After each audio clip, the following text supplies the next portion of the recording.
Recognize the ranking member of the subcommittee, Mr. Emmer, for 5 minutes for an opening statement. Thank you, Mr. Chairman. And thank you to the witnesses for coming to speak with us today. I look forward to hearing your testimony. Cities and communities across the country are dealing with a surge in violence. In fact, over the past 2 years, the United States has seen an increased rate of all types of violence and crime. In 2021, 68 out of 70 of the largest United States police jurisdictions saw increases in violent crime, which includes homicide, rape, robbery, and aggravated assault. More specifically, we're seeing this rise in crime in cities where large scale theft, looting, and robbery are plaguing communities. We frequently hear stories of businesses in cities like Chicago or San Francisco who are forced to relocate, shut down, or limit their hours to protect their employees and manage the extra costs of security just to operate every day. Many businesses, particularly the smallest businesses, are faced with the wrenching decision whether to close and abandon the community or stay and deal with the risks of remaining open. Those decisions aren't just based on dollars and cents. Business owners must consider the safety of their employees and their customers. When a business closes its doors, the entire community feels the effect.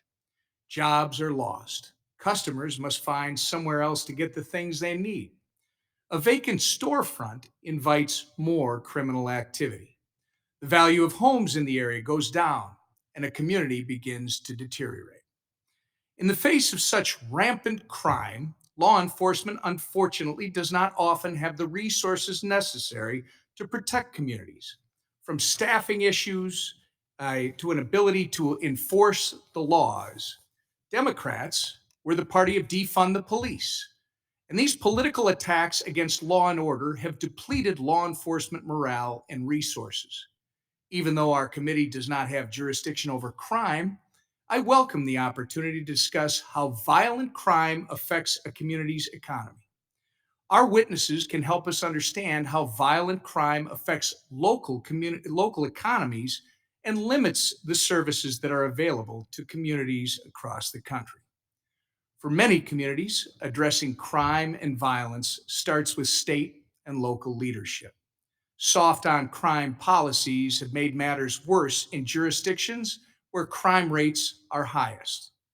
The absence of the threat of meaningful prosecution affects the safety of residents and businesses. Today, we invited a business owner who has dealt with these challenges in Minnesota for several years now. Brian Ingram has managed to keep his restaurant doors open to the community of St. Paul, despite an unbelievable series of crimes against his business, his employees, and his customers. I think we'll all benefit from hearing his story. And so, again, Mr. Chair, I want to thank you for holding this hearing today because Americans should never, never feel this level of unsafety in their own communities. We must return to a society of law and order. I yield back.